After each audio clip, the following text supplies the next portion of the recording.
অধ্যায়ৰ পৰা 42 অধ্যায়লৈ এই 18টা অধ্যায় সুকীয়াকৈ উলিয়াই দিছে আৰু নাম দিছে শ্ৰীমদ ভগৱত গীতা। গীতা এখন স্মৃতি গ্ৰন্থ, সেইকাৰণে প্ৰস্থানত্ৰয়ীৰ স্মৃতি প্ৰস্থানত গীতা শাস্ত্ৰখনিক প্ৰামাণিক গ্ৰন্থ হিচাপে ৰাখিছে। গীতাত 18টা অধ্যায় আছে, 700 শ্লোক আছে। গীতা শাস্ত্ৰ বিষয়ে জানিবৰ কাৰণে অকণমান আপোনালোকে তাৰ প্ৰাৰম্ভিক কথাখিনি জানিব লাগিব। কৌৰৱ আৰু পাণ্ডৱৰ বিষয়ে আমি সকলোৱে জানো, তেওঁলোকৰ মাজত কিয় যুদ্ধ হ'বলগীয়া হ'ল সেয়াও জানো। যুদ্ধৰ প্ৰাক মুহূৰ্তত সেই সময়ত এনেকুৱা এটা পৰিস্থিতি আহিছিল যুদ্ধৰ সময়ত যে ধৰ্ম আৰু অধৰ্মৰ এখন যুঁজ হ'ব, কেৱল কৌৰৱ পাণ্ডৱৰ নহয়। সেইকাৰণে কিছু সংখ্যকে ধৰ্মৰ পক্ষত থিয় দিলে আৰু কিছু ধৰ্মৰ বিপক্ষ অৰ্থাৎ অধৰ্মত থাকিল কৌৰৱৰ পক্ষ, দুৰ্যোধনকে প্ৰমুখ্য কৰি। ভাৰতৰ বিভিন্ন ঠাইৰ 18 অক্ষৌহিনী সেনাই কৌৰৱৰ 11 অক্ষৌহিনী সেনাই কৌৰৱৰ পক্ষত অংশগ্ৰহণ কৰিছিল আৰু 7 অক্ষৌহিনী মাত্ৰ সেনা আছিল পাণ্ডৱৰ পক্ষত। এই যুদ্ধৰ প্ৰাক মুহূৰ্তত ভগৱান কৃষ্ণৰ সহায় বিচাৰি দুৰ্যোধন আৰু অৰ্জুন ভাগে ভাগে দুইজন দ্বাৰকালৈ গৈছিল। ভগৱান কৃষ্ণ অন্তৰ্যামী, সকলোৰে হৃদয়ত থাকে। উপদ্ৰষ্টা মনোমন্তা চ ভৰ্তা ভুক্তা মহেশ্বৰ পৰমাত্মা ইতি চাপ্যুক্ত দেহে অস্মিন পুৰুষ পৰ। 13 অধ্যায় 22 নম্বৰ শ্লোক গীতা। অৰ্জুনক কৈছে, হে অৰ্জুন, মই অনুমন্তা হিচাপে, সাক্ষী হিচাপে, অন্তৰ্যামী হিচাপে পৰমাত্মা ৰূপে সমস্তৰে হৃদয়ত আছো। তেওঁ সমস্তৰে হৃদয়ৰ মনৰ ভাৱবিলাক আমাৰ বুজি পায়। তেওঁ গম পাইছিল দুৰ্যোধন কেনেকুৱা অহংকাৰী। দুৰ্যোধনে নিজকে যুৱৰাজ কম ৰজা বুলি বেছিকৈ ভাবে। আৰু ৰজা যেতিয়া, পাৱাৰ যেতিয়া আমাৰ হাতত থাকে, আমি য'তে ত'তে সাধাৰণ মানুহৰ লগত কিয় বহিম? আমাৰ আসন সুকীয়া হ'ব লাগিব। আমি সাধাৰণ পাৰি থোৱা চেয়াৰ বহিব নোৱাৰোঁ, কিয়? অলপ বেলেগ, স্পেচিয়েল। আৰু ভগৱানে জানিছিল দুৰ্যোধনৰ তেনেকুৱা ধৰণৰ এটা বিচাৰধাৰা আছে। সেইকাৰণে তেওঁ শুই থকাৰ অভিনয় কৰি মূৰৰ শিতানত এখন ৰাজ সিংহাসন লগাই থৈছে। আৰু দুৰ্যোধন সহায় ভিক্ষা কৰিবলৈ যদিও গৈছে, গৈ সিংহাসনখন দেখি তাত গৈ পেলাই আসন লৈছে। কিছু সময়ৰ পাছত অৰ্জুন গৈছে আৰু অৰ্জুনে ভগৱানৰ চৰণত পৰি বহি তাত প্ৰভু ভগৱন্তৰ চৰণ স্পৰ্শ কৰিছে। ভগৱানে অভিনয় শেষ কৰি সাৰ পোৱাৰ নিচিনা দেখুৱাইছে আৰু অৰ্জুনক দৰ্শন পাইছে। অৰ্জুনক ক'লে, সখা কিয় আহিলা কোৱা? অৰ্জুনে ক'লে যে তুমি সকলো জানাই, যুদ্ধ হোৱাটো নিৰ্দিষ্ট হৈ গ'ল, সিদ্ধান্ত হৈ গ'ল, ফাইনেল হৈ গ'ল। আৰু এই যুদ্ধত আমাক বিভিন্নজনে সহায় কৰিবলৈ আহিছে, হ'লেও তোমাৰ সহায় অবিহনে আমি অপাৰগ। সেইকাৰণে সহায় বিচাৰি আহিছোঁ। সিফালৰ পৰা দুৰ্যোধনে কৈছে, হে কেশৱ, অৰ্জুনলৈকে আগত মই আহিছোঁ, গতিকে ময়ো তোমাৰ সহায় ভিক্ষা কৰি আহিছোঁ। ভগৱান কৃষ্ণই ক'লে যে মইতো অকলশৰে আছোঁ, দুইফালে মই যাব নোৱাৰিম। বাৰু এটা কাম কৰা, মোৰ 1 অক্ষৌহিনী সেনা আছে।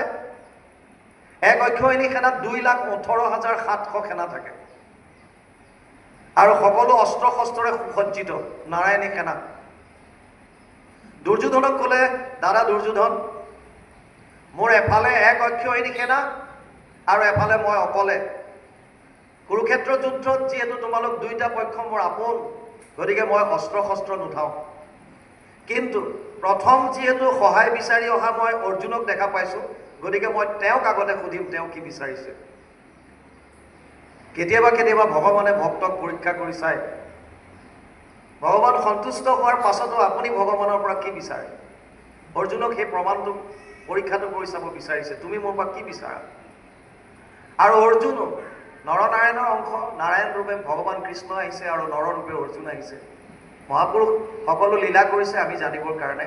অৰ্জুন শব্দৰ অৰ্থই হৈছে আৰ্যমেবচ অৰ্জুন, যাৰ মন সৰল সেইজনে অৰ্জুন। গতিকে অৰ্জুনে কৈছে, ভগৱান হে সখা, কিহৰ মোক পৰীক্ষা কৰি চাইছা? মোক তোমাৰ একো বস্তুৰ প্ৰয়োজন নাই, কেৱল তোমাক লাগে। ভগৱানে কৈছে, এবাৰ চিন্তা কৰি চোৱা, বোলে কেৱল তোমাক, তোমাৰ বাহিৰে মোক একো নালাগে। ঠিক আছে, মই তোমাৰ পক্ষত থাকিম, প্ৰয়োজন হ'লে মই তোমাৰ সাৰথি কৰি দিব পাৰিম, ড্ৰাইভাৰ। আৰু দুৰ্যোধনে তেতিয়া ভাবিছে যে মোক যদি আগতে সুধিলেহেঁতেন মইতো নাৰায়ণী সেনাই বিচাৰিলোহেঁতেন, এই অস্ত্ৰ শস্ত্ৰ নোলোৱা কেৱল কৃষ্ণটোক লৈ মই কি কৰিম। সেইকাৰণে দুৰ্যোধনে মনে মনে ভাবিছে, এই অৰ্জুনক মই অলপ জ্ঞানী বুলি ভাবিছিলোঁ, এইটো এটা মহামূৰ্খ ওলাল, ইয়াৰ একো নাই তাৰমানে। সেইকাৰণে আনন্দিত হৈ গৈছে আৰু যুদ্ধ 11 অক্ষয়ণী নাৰায়ণী সেনাৰ লগত মিলাই কৌৰৱৰ পক্ষত 7 অক্ষয়ণী সেনা পাণ্ডৱৰ, এয়া সিদ্ধান্ত হ'ল। যুদ্ধৰ প্ৰাক মুহূৰ্তত ব্যাস আহিছে ধৃতৰাষ্ট্ৰৰ ওচৰত। ধৃতৰাষ্ট্ৰৰ বিষয়ে আমি জানো তেওঁ অন্ধ, আৰু তেওঁৰ পত্নী গান্ধাৰীয়েও চকুত কাপোৰ মাৰি ল'লে। যেতিয়া স্বামীজন অন্ধ হয়, তেওঁৰ অৰ্ধাংগিনীয়েও যদি চকুত কাপোৰ মাৰি লয়, তেতিয়াহ'লে সংসাৰ গাড়ী কেনেকৈ চলিব, সেইটো আপোনালোকে অনুভৱ কৰিবৰ কাৰণে এইবিলাক দেখুৱাইছে। ব্যাসদেৱ আহি ধৃতৰাষ্ট্ৰক ক'লে, পুত্ৰ ধৃতৰাষ্ট্ৰ, যুদ্ধ হোৱাটো নিশ্চিত হৈ গ'ল। সেইকাৰণে মই ভাবিছোঁ তুমি যাতে ঘৰৰ পৰাই এই যুদ্ধ দৰ্শন কৰিব পাৰা, তাৰ কাৰণে তোমাক মই দিব্য দৃষ্টি দিব বিচাৰিছোঁ। ধৃতৰাষ্ট্ৰই ক'লে যে মই এতিয়া আৰু দিব্য দৃষ্টিলৈ কি কৰিম, দুই পক্ষত আপোনজনেই থাকিব নিজৰে, আৰু এই মৃত্যুৰ বিভীষিকাবিলাক চাবলৈ মোৰ ইচ্ছা নাই, গতিকে মোক নালাগে। কিন্তু মই জানিব বিচাৰিম কি হৈ আছে যুদ্ধ ক্ষেত্ৰত, মই যাতে হস্তিনাপুৰৰ পৰা জানিব বিচাৰোঁ। তাৰ কাৰণে মোৰ সাৰথী, মোৰ মন্ত্ৰী সঞ্জয়ক তুমি দিব্য দৃষ্টি দিয়া, বাপেকক ক'লে ব্যাসদেৱক, আৰু ব্যাসে সঞ্জয়ক দিব্য দৃষ্টি দিলে। গীতা আৰম্ভ হৈছে তাৰ পৰাই, কুৰুক্ষেত্ৰ যুদ্ধ আৰম্ভ হৈ গ'ল। 10 দিন ধৰি সঞ্জয় কুৰুক্ষেত্ৰৰ যুদ্ধত আছে বুলি শাস্ত্ৰত কয়।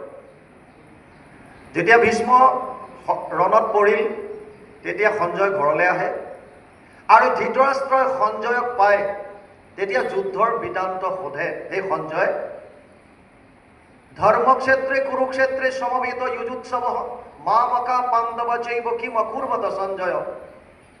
প্ৰথম অধ্যায় প্ৰথম শ্লোক। ধৰ্মক্ষেত্ৰ কুৰুক্ষেত্ৰত সমবেত হোৱা মোৰ আৰু পাণ্ডুপুত্ৰৰ সৈন্যসকলে কি কৰিছিল, হে সঞ্জয় মোক কোৱা। গীতাত 700 শ্লোক আছে, এটা শ্লোক মাত্ৰ ধৃতৰাষ্ট্ৰই কৈছে, প্ৰথম অধ্যায় প্ৰথম শ্লোক। সঞ্জয়ক সুধিছে মাত্ৰ, ধৰ্মক্ষেত্ৰ কুৰুক্ষেত্ৰত মোৰ আৰু পাণ্ডুপুত্ৰ, আপোন পৰ তাতে দেখুৱাই দিলে। যেতিয়াই জীৱনত আমি মোৰটো বেলেগ হ'ব, বাকীবিলাক পৰ হ'ব, তেতিয়াই ভাঙনমুখী হয়, ধ্বংসমুখী হয়। সেইকাৰণে গুৰুজনাই কৈছে যে সমস্ত ভূতত ব্যাপী আছো মই হৰি, সবাক মানিবা তুমি বিষ্ণু বুদ্ধি কৰি। কুকুৰ শৃগাল গৰ্দৰ ভৰো আত্মা ৰাম, জানিয়া সবাক পৰি কৰিবা প্ৰণাম। সমস্ত প্ৰাণীক বিষ্ণুময় ভাৱ ধৰি সমস্তৰে প্ৰতি সমভাৱ চাবলৈ দিছে। বিশেষত মনুষ্যগণত যিটো নৰে, বিষ্ণু বুদ্ধি কৰি সৰ্বদাই মান্য কৰে। মানুহক প্ৰতি বিশেষভাৱে বিষ্ণুময় ভাৱ লৈ সকলোকে সন্মান দিবলৈ কৈছে। ধৃতৰাষ্ট্ৰই প্ৰথমতে মোৰ আৰু পৰ কৰি পেলালে, পাণ্ডুপুত্ৰ বেলেগ, মোৰ সৈন্য বেলেগ। সঞ্জয় সুধিছে কি কৰিলে, এটাই শ্লোক ধৃতৰাষ্ট্ৰই কৈছে।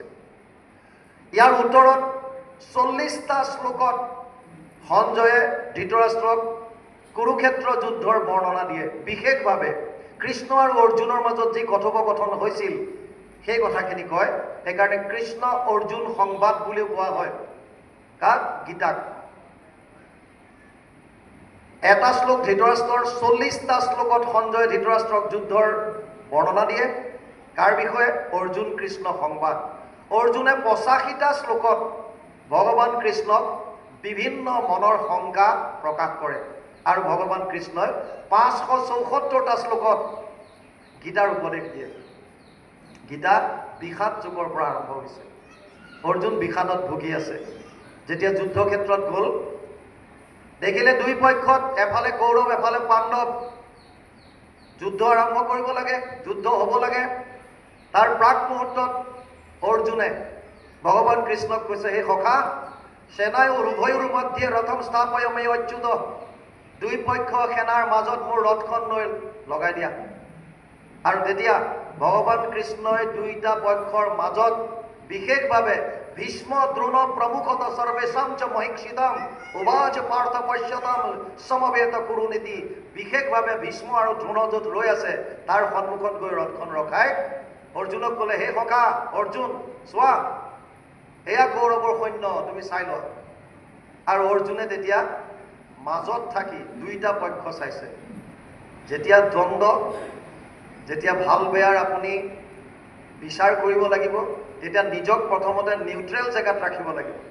তেতিয়াহে আপুনি ভাল কোনটো বেয়া কোনটো চাব পাৰিব। যদি পক্ষপাতি হয়, এইটো পক্ষ মোৰ আপোন, এইটো পক্ষ মোৰ পৰ, তেতিয়া আচল বিচাৰ দিব নোৱাৰে। সেইকাৰণে মাজত ৰথখন ৰাখিছে, বিশেষভাৱে ভীষ্ম আৰু দ্ৰোণৰ সন্মুখত। অৰ্জুনে যেতিয়া দেখিলে যে সকলোবোৰ মোৰ আপোন, তেতিয়া তেওঁ হাতৰ পৰা গান্ধীৱ খহি পৰিল। গান্ধীবং স্ত্ৰংস্তে হস্তাৎ তক চৈব পৰিদাৰ্যতি নাচ স্বপ্নৈম অৱস্থাতুম ভ্ৰমতি বসমে মনত। প্ৰথম অধ্যায় 30 নম্বৰ শ্লোক গীতা। হাতৰ পৰা গান্ধীৱ খহি পৰিল, তেওঁৰ গা কঁপিবলৈ ধৰিলে, মূৰ ঘূৰাবলৈ ধৰিলে, বিভিন্ন ধৰণৰ বিমংগল দেখা পালে। নিমিত্তানি চ পশ্যানি বিপৰীতানি কেশৱ না চ শ্ৰেয় অনুপশ্যামি হতোৱা স্বজনমা হবে। প্ৰথম অধ্যায় 31 নম্বৰ শ্লোক গীতা। বিমংগল দেখিছে, গোটেইবিলাক বস্তু তেওঁ অমংগলৰ নিচিনা দেখিছে। কি হ'ব এতিয়া? আৰু কৈছে যে মোক আৰু ৰাজ্য নালাগে। নকাংশে বিজয়ম কৃষ্ণ ন চ ৰাজ্যম সুখানি চ কিম নো ৰাজ্যেন গোবিন্দ কিম ভোগেৰ জীৱিতে নবা। প্ৰথম অধ্যায় 32 নম্বৰ শ্লোক গীতা। কি কৰিম এইবিলাক ৰাজ্য ধন লৈ? যাৰ কাৰণে মই যুদ্ধ কৰিবলৈ আহিছোঁ, এইবিলাকে যদি নাথাকে তেতিয়া মোৰ কি লাভ হ'ব? আৰু সেইকাৰণে যুদ্ধ নকৰোঁ বুলি ৰথত বহি যায়।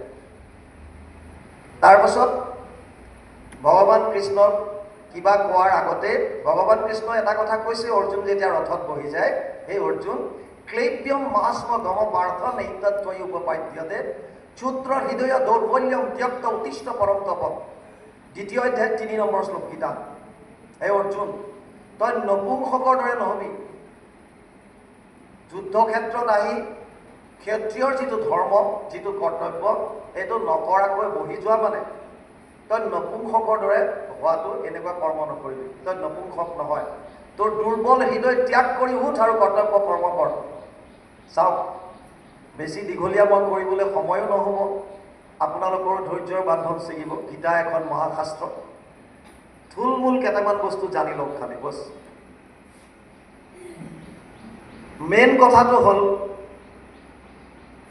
আপোনাৰ গাঁৱৰ মাজেদি এটা ৰাস্তা গৈছে, আপোনালোকৰ গাঁৱৰ কেইজনমান যুৱকে ঠিকাটো লৈছে, আৰু ঠিকাটো লোৱাৰ পাছত ৰাস্তাটো 12 ফুটি বহল যদিও কৰিব লাগিছিল, ইহঁতে 8 ফুট বহল কৰি বনাই দিলে। আপুনি ঘৰত ল'ৰাকেইটাৰ ওপৰত গৰম হৈছে, কোন সেয়া দুৰ্নীতি কৰিছে, ব'ল আজি ধৰিব লাগিব, আজি আমি নেৰো, যোনেই নকৰক কিয়, ব'ল নামঘৰৰ ওচৰত চব থিয় হ'লি। কিয়? উদ্দেশ্য কি? যোন অধৰ্মৰ পক্ষত আছে, এই ৰাস্তাটো 12 ফুটৰ ঠাইত 8 ফুট যোনে কৰিলে তেওঁলোকৰ বিপক্ষত থাকিব আৰু তেওঁলোকক উচিত শাস্তি দিব। কিন্তু নামঘৰৰ ওচৰত আহি আপুনি গম পালে যে সেই কণ্টেক্ট কৰা ল'ৰাকেইটাৰ ভিতৰত আপোনাৰ ভাই ল'ৰাটো আছে, আপোনাৰ খুৰাৰ ল'ৰাটো আছে, আপোনাৰ পেহাৰ ল'ৰাটো আছে, আপোনাৰ বন্ধুৰ ল'ৰাটো আছে, আৰু এতিয়া আপুনি পলায়নবাদী মনোভাৱ লৈছে। আপুনি কৈছে যে মই এতিয়া সিহঁতৰ এগেইনষ্টত কেনেকৈ ফাইট কৰিম, গতিকে মোৰ ভূমিকা দিব বিচাৰিছে। বহুতে কয় কৃষ্ণইহে যুদ্ধখন লগালে, ভুল কথা। কৃষ্ণই যুদ্ধ লগোৱা নাই। কৃষ্ণই কৈছে যে যুদ্ধখন কৰিম বুলি ভীমৰ প্ৰতিজ্ঞা বহুত আগৰ পৰা। অৰ্জুন সহায় ভিক্ষা বিচাৰি গৈছে, কৃষ্ণ অহা নাই। যুদ্ধ কৰিম বুলি তেওঁলোকে প্ৰতিজ্ঞা বিভিন্ন কৰিছে। দুগাখনৰ ৰক্তপাত, শকুনিৰ বধ, বিভিন্ন ধৰণৰ প্ৰতিজ্ঞা আগতে হৈছে। কৃষ্ণই যুদ্ধ ক'ত লগালে? কৃষ্ণই কৈছে কৰ্তব্য কি তোৰ? যেতিয়া আপুনি আহিছে, ৰাস্তাটো 8 ফুটি কৰিলে 12 ফুটৰ ঠাইত, অধৰ্মৰ বিপক্ষত চিঞৰি আহিছে, প্ৰতিবাদ কৰি আহিছে, ইয়াত আহি গম পালে যে সেইকেইটা আন কোনো নহয়, আপোনাৰ মাহী পেহী খুৰাৰ ল'ৰা। আপুনি কৈছে যে এতিয়া কেনেকৈ সিহঁতৰ এগেইনষ্টত মই লাগিম, গতিকে আপুনি মোৰ পুলকা দিব বিচাৰিছে। তেতিয়া গাঁৱৰ গাঁওবুঢ়াজনে কৈছে, গাঁও প্ৰধানজনে কৈছে, ৰ তইতো ঘৰৰ পৰা আহিছিলি নহয় হৈচৈ কৰি, এতিয়া এই নিজৰ বুলি ভাবি পলাবলৈ কিয় বিচাৰিছ? তোৰ যিটো কৰ্তব্য সেইটো তই কৰ। এইটোৱে ভগৱান কৃষ্ণই কৰিছে। তোৰ যিটো কৰ্তব্য তই সেইটো কৰ। নিয়তম কুৰু কৰ্মাণি কৰ্ম জ্যাহি অকৰ্মণ শৰীৰ যত্ৰা বিচ্যতে ন প্ৰসিদ্ধে ন কৰ্মণি। 3য় অধ্যায় 8 নম্বৰ শ্লোক গীতা। অৰ্জুনক কৈছে, হে অৰ্জুন, তোৰ কৰ্তব্য কৰ্ম তই নিজে কৰ, আৰু যদি নকৰ এদিন শৰীৰে তোক লগ নিদিয়া হ'ব। আমি প্ৰায়বিলাকে নিজৰ নিজৰ কৰ্তব্য কৰ্মখিনি নিজে কৰিব নিবিচাৰোঁ, আনৰ ওপৰত দোষাৰোপ কৰি দিওঁ। সময় যেতিয়া আহিব, সন্মুখ সময় যেতিয়া আহিব, ধৰ্ম অধৰ্মৰ যেতিয়া কথা আহে, আমি আপোন পৰ বিচাৰ কৰোঁ। আপোন পৰ কোন? অৰ্জুনক বুজাবলৈ বাধ্য হ'ল। কেতিয়া বুজাইছে তাকো? যেতিয়া অৰ্জুনে শিষ্যত্ব গ্ৰহণ কৰিলে। কাৰ্পণ্য দোষ উপহৃত স্বভাৱ পৃষ্ঠমিতম ধৰ্ম সম্মূঢ়চেতা যদ শ্ৰেয়স্যদ নিশ্চিত ব্ৰূহিতন্মে শিষ্যস্তেহম স্বাধিমাম তম প্ৰপন্নম। ২য় অধ্যায় ৭ নম্বৰ শ্লোক গীতা। হে সখা, মই তোমাৰ ওচৰত শৰণাগতি হ'লোঁ, মই শৰণ ল'লোঁ। মোৰ কাৰণে যিটো শ্ৰেষ্ঠ, যিটো নিশ্চিত, তুমি মোক উপদেশ দিয়া, মই কি কৰিম এতিয়া? মই কাৰ্পণ্য দোষত মোৰ কি স্মৃতি জ্ঞান চব হেৰাই গ'ল। মই কি কৰিব লাগে, কি কৰিব নালাগে একো বুজি পোৱা নাই। তেতিয়া গীতাৰ জ্ঞান দিছে ভগৱান কৃষ্ণই অৰ্জুনক, আৰু প্ৰথম কৈছে যে তই যিবিলাকক আপোন বুলি ভাবিছ, এইবিলাক আপোন পৰ কোনো নাই। কিয়? আচলতে তই যাক মোৰ বুলি ভাবি আছ, এইবিলাক শৰীৰ কেৱল। আৰু আচলতে তই বা মই বা এই যিমান দেখিছ, এয়া শৰীৰ নহয়। ভীষ্ম দ্ৰোণ যোনেই নহওক কিয়, আমিবিলাক আচলতে শৰীৰ নহয়। কোন তেতিয়াহ'লে? আত্মা। আৰু আত্মাৰ মৃত্যু নাই। তই যাক ভীষ্ম বুলি পিতামহ বুলি ভাবিছ, যাক গুৰু দ্ৰোণ বুলি ভাবিছ, তই নামাৰিলেও সিহঁত মৰিব। জাতস্য হি ধ্ৰুৱ মৃত্যু ধ্ৰুৱ জন্ম মৃতস্য চ তস্মাৎ অপৰিহাৰ্যৰ্থে নাত্বম সূচিতুমৰ্হসি। ২য় অধ্যায় ২৭ নম্বৰ শ্লোক গীতা। জন্মিলে মৃত্যু নিশ্চিত, আৰু মৃত্যু হ'লে পুনৰ জন্ম নিশ্চিত, যদি মুক্তি নাপায়। কিন্তু তই তোৰ কৰ্তব্য কৰ্ম কৰ, আৰু মোৰ কৃপা, তই নামাৰিলেতো মই মাৰিমেই। চব মৰিয়ে আছে, কালৰ পৰা কোনো বাচিব পৰা নাই। মই মাৰিম, তই মোৰ হৈ পেলাই খালি নিমিত্ত কৰি তই তোৰ যশটো ল। তস্মাৎ উত্তিষ্ঠ যশ নভস্ব হতো অশত্ৰুৰ ভুক্ষ ৰাজ্য সমৃদ্ধান ময়ে বয়ত নিহতে পূৰ্বমেব নিমিত্ত মাত্ৰ ভৱসব্যচাসীন। ১১ অধ্যায় ৩৩ নম্বৰ শ্লোক গীতা। মই চব মাৰি থৈছোঁ, তই কেৱল তোৰ যশ ল, উঠ কৰ্তব্য কৰ। আৰু তই যাক মৰিব বুলি ভাবিছ, এয়া কেৱল শৰীৰ, আত্মাৰ মৰণ নাই। যেনেকৈ মানুহে কাপোৰ ফাটি গ'লে নতুন বস্ত্ৰ পৰিধান কৰে, তেনেকৈ আত্মাই এটা শৰীৰ অযোগ্য হ'লে সেই শৰীৰ ত্যাগ কৰি বেলেগ শৰীৰ ধাৰণ কৰে। বাসাংসি জীৰ্ণানি যথা বিহায় নবানি গৃহণাতি নৰপৰাণি তথা শৰীৰানি বিহায় জীৰ্ণানি অন্যান্য সংয়াতি নবানি দেহি। ২য় অধ্যায় ২২ নম্বৰ শ্লোক গীতা। কাপোৰ ফাটি গ'লে যেনেকৈ নতুন বস্ত্ৰ পৰিধান কৰে, তেনেকৈ আত্মাই এটা শৰীৰ ত্যাগ কৰি বেলেগ শৰীৰ ধাৰণ কৰে। আৰু আত্মাক অস্ত্ৰ শস্ত্ৰই কাটিব নোৱাৰে। ভীষ্ম দ্ৰোণ এইবিলাক শৰীৰ নহয়, চব আত্মা। আত্মাৰ মৃত্যু নাই। নৈনম চিন্তন্তি শস্ত্ৰাণি নৈনম দহতি পাবক না চৈনম ক্লেদয়ম তপো ন শুষ্যতি মারুত অচেত্তোয়ম অদাহ্যোয়ম অক্লেদ্য অস্বচ্ছয়ব চ নিত্য সর্বগত স্থানো রচলোয়ম সনাতন। ২য় অধ্যায় ২৩ আৰু ২৪ নম্বৰ শ্লোক গীতা। আত্মাক অস্ত্ৰ শস্ত্ৰই কাটিব নোৱাৰে, জুয়ে পুৰিব নোৱাৰে, বায়ুৱে তিয়াব নোৱাৰে, পানীয়ে তিয়াব নোৱাৰে, বায়ুৱে শুহিব নোৱাৰে। আত্মা নিত্য সনাতন অচ্ছেদ্য অদাহ্য। অৰ্জুনক সেইকাৰণে কৈছে তই তোৰ কৰ্তব্য কৰ, খালি উঠ আৰু তোৰ কৰ্তব্য কৰ। অৰ্জুনে বিভিন্ন প্ৰশ্ন কৰিছে, তাৰ উত্তৰত ভগৱান কৃষ্ণই দি কৈছে। বেছি সময় আপোনালোকৰ পৰা নলওঁ, গীতাৰ সাৰ শুনক। শোক মোহ মহা পংক মাজে অৰ্জুন মগন ভৈলা দেখি। শোক আৰু মোহৰ পংক মানে বোকা। শোক মোহৰ বোকাত অৰ্জুন মগ্ন হৈ আছে। মানে শোক কেতিয়া হয়, মোহ কেতিয়া হয়, সেইটোৱেই গীতাৰ বস্তুবিলাক বুজি যাওক। যেতিয়া আপুনি মই নিজক শৰীৰ বুলি ভাবিম, মই এটা শৰীৰ, তেতিয়া মোৰ শৰীৰটোৰ লগত সম্বন্ধ থকা ব্যক্তি বা বস্তুবিলাকক মোৰ বুলি ভাবিম। মই, মোৰ মা, মোৰ দেউতা, মোৰ ল'ৰা, মোৰ পত্নী, মোৰ গাঁৱৰ মানুহ, মোৰ দেশৰ মানুহ, মোৰ যিমান আহিব, মোৰখিনি আপোন আৰু মোৰ বাহিৰৰখিনি পৰ।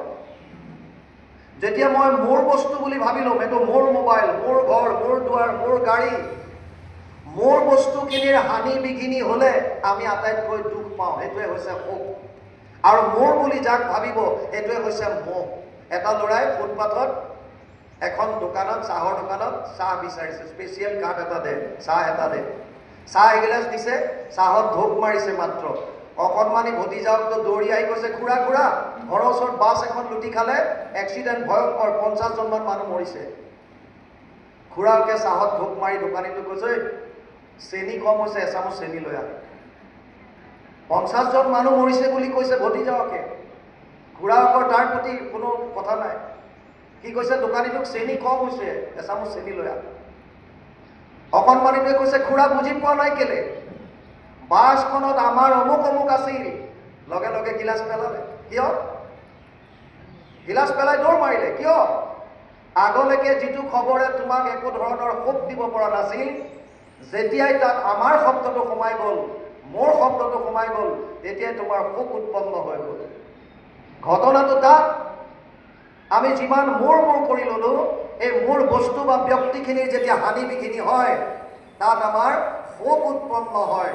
আৰু সেই বস্তুখিনি যিহেতু আমি শৰীৰ বুলি ভাবিলোঁ, বস্তু বাহিনীখিনিয়ে মোৰ বুলি ভাবিলোঁ, তাৰ হানি বিঘিনি হোৱাটোৱে অৰ্জুনে বিচৰা নাই। সেইকাৰণে শোক মোহ মহাপংক মাজে অৰ্জুন মগন কৰিলা দেখি। তাৰ পাছত কি কৰিলে? ঈশ্বৰে কৃপায়ে তত্ত্ব কহি বিভিন্ন কথা ক'লে। বিভিন্ন ধৰণৰ শংকা অৰ্জুনৰ মনলৈ আহিল। মানুহে পাপ কিয় আচৰণ কৰে? অতঃ কেন প্ৰত্যয়ম পাপম চৰতি পুৰুষ অনিচ্ছনপি বাৰ্ষ্ণেয় বলাদিব নিয়োজিত। মানুহে পাপ কিয় কৰে? ইচ্ছা নকৰে, তথাপিও পাপ কিয় হয়? ভগৱান কৃষ্ণই বুজালে যে কাম ক্ৰোধৰ পৰা উৎপন্ন হয়। কাম হৈ আছ, ক্ৰোধ হৈ আছ, ৰজোগুণ সমুদ্ভৱ। মহাসন মহাপাপা বিদ্যেন আমি হ'ব এৰি নাম। ইয়াকতো শত্ৰু বুলি মান তই। এইবিলাক চব শত্ৰু। ৰজোগুণৰ পৰা উৎপন্ন কাম আৰু ক্ৰোধ অতি ভয়ানক বস্তু। 3টা নৰকৰ দ্বাৰ আছে। ত্ৰিবিধম নৰকস্যতম দ্বাৰম নাশনম আত্মন কাম ক্ৰোধ তথা লোভস্তস্মাদে তত্ৰেয়ম তেজেত। অষ্টাদশ অধ্যায় 21 নম্বৰ শ্লোক গীতা। বিভিন্ন উপদেশ আৰু বোলে তস্মাৎ শাস্ত্ৰম প্ৰমাণম তে কাৰ্য কাৰ্য ব্যৱস্থিত জ্ঞাতৱা শাস্ত্ৰ বিধানোক্তম কৰ্ম কৰ্তুমিহ অৰ্হসি। অষ্টাদশ অধ্যায় 24 নম্বৰ শ্লোক গীতা। হে অৰ্জুন, তোক মই বিভিন্ন কথা কৈছোঁ, কিন্তু তোৰ কাৰ্য অকাৰ্যৰ ক্ষেত্ৰত কেৱল শাস্ত্ৰ প্ৰমাণ হ'ব। আমি অলপ আগতে আলোচনা কৰিছিলোঁ 4 ধৰণৰ প্ৰমাণৰ ভিতৰত যেতিয়া প্ৰত্যক্ষ প্ৰমাণ গ্ৰহণযোগ্য নহয়, অনুমান প্ৰমাণ গ্ৰহণযোগ্য নহয়, উপমান প্ৰমাণ যেতিয়া গ্ৰহণযোগ্য নহয়, তেতিয়া এটা প্ৰমাণ আমাৰ হাতত থাকে, সেইটো হৈছে শাস্ত্ৰ প্ৰমাণ। অৰ্জুনকো কৈছে গীতাত অষ্টাদশ অধ্যায় দৈৱী অসুৰ সম্পদ, তাত গৈ শেষত ক'লে যে তোৰ কাৰ্য অকাৰ্যৰ ক্ষেত্ৰত শাস্ত্ৰহে প্ৰমাণ হ'ব। শাস্ত্ৰক তই বিচাৰ। আৰু শাস্ত্ৰক উপদেশ দি শেষত ক'লেগৈ, অৰ্জুন তই যিমান প্ৰশ্ন কৰিলে তোক মই চবৰে উত্তৰ দিলোঁ, তোৰ প্ৰশ্নবিলাক শংকাবিলাক নিৰাকৰণ কৰিলোঁ, তই এতিয়া মোৰ কথা শুন। মই তোক এতিয়া গীতাৰ আচল জ্ঞানটো দিওঁ, শুন। সৰ্বগুহ্যতমম ভূয় শ্ৰেণুমে পৰমম বচ ইস্তসীমে দৃঢ়মিতি তত বক্সামিতে হিতম। অষ্টাদশ অধ্যায় 64 নম্বৰ শ্লোক গীতা। হে অৰ্জুন, এতিয়া তোক মই গোপনীয়ৰ পৰা গোপনীয় কথাটো কওঁ, শুন। আটাইতকৈ গুহ্যতৰ আৰু গুহ্যতম সুপাৰলেটিভ ডিগ্ৰী বুলি যাক কয়, ইয়াতকৈ গোপনীয় নাই। আৰু তাতে আকৌ কৈছে সৰ্বগুহ্যতমম ভূয়, সকলো গোপনীয়ৰ ভিতৰত গোপনীয় কথাটো কম, শুন। অষ্টাদশ অধ্যায় 64 নম্বৰ শ্লোক কি ক'লেগৈ? মন মনা ভৱ মদ ভক্ত মধ্যাজি মাম নমস্কুৰ মামে বৈশ্যসী সত্যম তে প্ৰতি জানে প্ৰিয়সী মে। অষ্টাদশ অধ্যায় 65 নম্বৰ শ্লোক অনুবাদ কৰিছে মহাপুৰুষ মাধৱদেৱে ঘোষাত। মোতে মাত্ৰ সদা দিয়া মন, মোৰ ভক্ত হোৱা সৰ্বক্ষণ, মোকে পূজা মাত্ৰ মোকে কৰা নমস্কাৰ, কহিলো তোমাতো সত্যবাণী, পাইবা সুখে মোক মহামানী, তুমি প্ৰিয়তম সুহৃদ সখী আমাৰ। হে অৰ্জুন, চব বাদ দে, তই মনটো মোক দে, তোৰ মনটো মোক দি থ। তস্মাৎ সৰ্বেষু কালেষু মাম অনুস্মৰ যুদ্ধ চ ময়ো অৰ্পিত মনোবুদ্ধিৰ মামে বৈশ্যস্য সংশয়। অষ্টম অধ্যায় 7 নম্বৰ শ্লোক গীতা। প্ৰতিটো মুহূৰ্তত মোৰ কথা স্মৰণ কৰ আৰু তোৰ কৰ্তব্য কৰ্ম তই কৰি যা। আমাকো সেইটোৱে কৈছে। আপুনি ভগৱানৰ কাৰণে বেলেগ মঠ মন্দিৰ যাবলগীয়া কোনো উপায়, কোনো কাম নাই। দেৱৰো ঈশ্বৰ হৰিতান্ত মহাযত্ন কৰি লৈও এক শৰণ সাক্ষাৎ, যাৰ ইচ্ছা মুখ্য পাইবে নালাগে দূৰক যাইবে, আছে হৰি সবাৰো হিয়াত, ইয়াত আছে ঈশ্বৰ। ভগৱান আছে হৃদয়ত। আমি বিচাৰি ফুৰিছোঁ মঠ মন্দিৰ তীৰ্থক্ষেত্ৰত, ক'ত পায়? আপুনি ঈশ্বৰক ইয়াত বিচাৰক। কেনেকৈ? যিটো প্ৰাণৰ বন্ধু কৃষ্ণ হৃদয়তে আছে, সিটো মনেহে কৰিব লাগে। সেই কৰাটোৰো নাহি হানি এতেকতে পদ্মপানী তুষ্ট সন্ত দেৱতাৰো দেৱ। যিজন ভগৱান কৃষ্ণ সেইজন সকলোৰে হৃদয়ত আছে। কেনেকৈ সেৱা কৰিব? মনেৰে কৰক।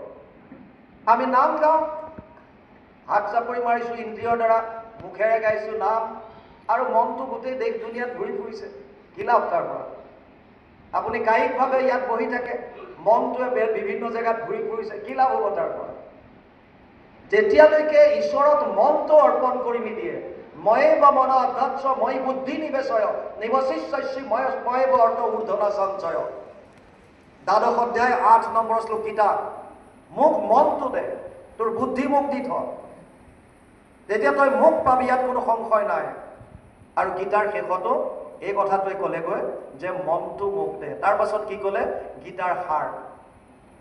হে অৰ্জুন, সৰ্বধৰ্মান পৰিত্যাজ্য মাম একম শৰণম ব্ৰজ অহম ত্ব সৰ্ব পাপেভ্যো মোক্ষয়িষ্যামি মা শুচ। অষ্টাদশ অধ্যায় 66 নম্বৰ শ্লোক। সৰ্বধৰ্ম এৰি এক শৰণ সাক্ষাৎ, সুদৃঢ় বিশ্বাসে সখী লৈ গো আমাক। নকৰিবা ভয় হেৰা কৰ অংগীকাৰ, সমস্ত পাপত মই কৰিব নিস্তাৰ। এক শৰণৰ কথা ক'লে।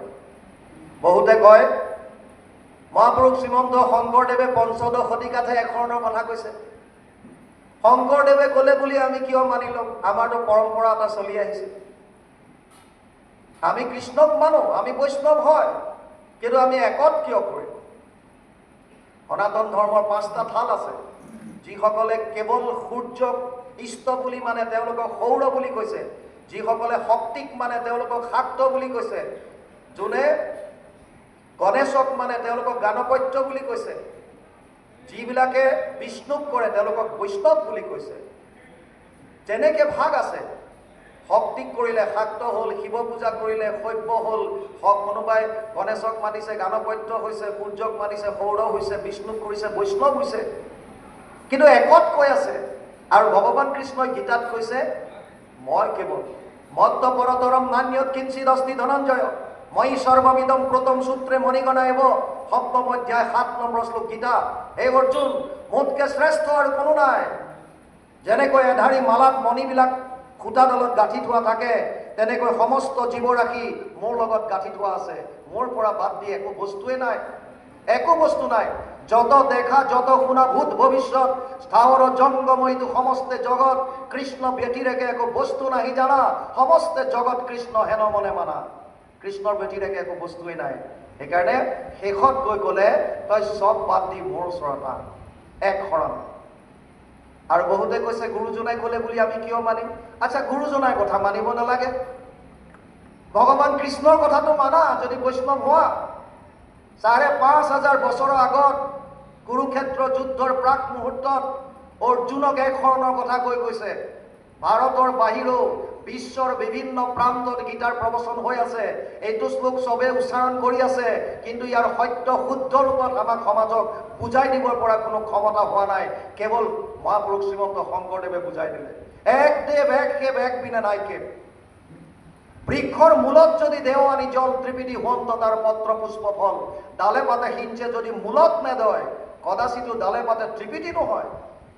মহাপুৰুষ মাধৱদেৱ যি শাক্ত আছিল, যি শক্তি পূজা কৰিছিল, যি মাকৰ নৰিয়াৰ পৰা সুস্থ হ'বৰ কাৰণে পাঠা ছাগলী আগবঢ়োৱাৰ কথা কৈছিল, সেইজন মহাপুৰুষ গুৰুজনাক লগ পোৱাৰ পাছত, বিভিন্ন শাস্ত্ৰ তৰ্ক কৰাৰ পাছত যেতিয়া গুৰুজনাই বুজাই দিলে যথা তৰুৰ মূলে নিচে চানে না তৃপ্যন্তি তদ স্কন্দ ভুজ উপশাখা প্রাণোপহারাজ্য যথেন্দ্রিয়ানাম তথা সর্ব অর্চনম অচ্যুতেজ্য। 4:31-14 ভাগবত, 4th স্কন্ধ 31 নম্বৰ অধ্যায় 14 নম্বৰ শ্লোক ভাগবত। বৃক্ষর মূলত যদি দেওয়া নিজল, ত্রিপিটি হন্ত তার পত্র পুষ্প ফল। ডালে পাতে হিংসে যদি মূলত নেদয়, কদাচিতো ডালে পাতে ত্রিপিটি নহয়। যেনেকৈ ভোকাটোৰ নৰে যদি অন্নক ভুঞ্জয়, ইন্দ্ৰিয়ৰ প্ৰীতি তাৰ সাধে আতি হয়। ভোজন বিহীনে পিন্ধে বস্ত্ৰ অলংকাৰ, ইন্দ্ৰিয়ৰ একো প্ৰীতি নসাধ হয় তাৰ। সেইকাৰণে ভগৱান কৃষ্ণই অৰ্জুনক এক শৰণৰ কথা কৈছিল, আৰু সেই এক শৰণৰ কথা গীতাৰ সাৰ বস্তু। শেষত অৰ্জুনক সুধিছিল যে অৰ্জুন, তই যে এইবিলাক শুনিলি, এইবিলাক শুনাৰ পাছত তোৰ এতিয়া মনৰ সংশয়বিলাক দূৰ হ'ল নে নাই? আৰু তেতিয়া কচিত এতৎ শ্ৰুতম পাৰ্থ তই একাগ্ৰেণ চেতসা কচিত অজ্ঞান অসম্মোহ প্ৰণস্তস্তে ধনঞ্জয়। অষ্টাদশ অধ্যায় 62 নম্বৰ শ্লোক গীতা। আৰু অৰ্জুনে ক'লে নষ্ট মোহা স্মৃতিৰ লব্ধা তৎ প্ৰসাদত ময়চ্যুত স্থিতোস্মি গত সন্দেহ কৰিছে বচনম তব। এই সখা, তোমাৰ কথাখিনি শুনাৰ পাছত মই এতিয়া আগৰ স্থিতি, পুনৰ স্থিতি মই লাভ কৰিছোঁ, স্মৃতি লাভ কৰিছোঁ। মই এতিয়া তুমি যেনেকৈ কৈছা তেনেকৈ মই কাম কৰিম। তাৰমানে নিজ কৰ্তব্য কৰিবলৈ আগবাঢ়িম। তাৰমানে সেই কাম প্ৰধানজনে মানুহজনক যেতিয়া বুজাই দিলে সকলোখিনি কথা, তুমি প্ৰথমতে যিটো উদ্দেশ্য লৈ আহিছা অধৰ্মৰ বিপক্ষত থিয় হ'ম বুলি, এইটো তুমি থিয় হোৱাটো তোমাৰ যুক্তি। লাগিলে সন্মুখত তোমাৰ সন্তানেই নাথাকক কিয়, যদি অধৰ্মত আছে আপোনাৰ নিজৰ সন্তান, তেতিয়াও আপুনি তাৰ বিপৰীতে মাত দিবই লাগিব, যদি আপুনি প্ৰকৃত নাগৰিক হয়। আৰু সেই কথাখিনি গীতাত সুন্দৰভাৱে বুজালে।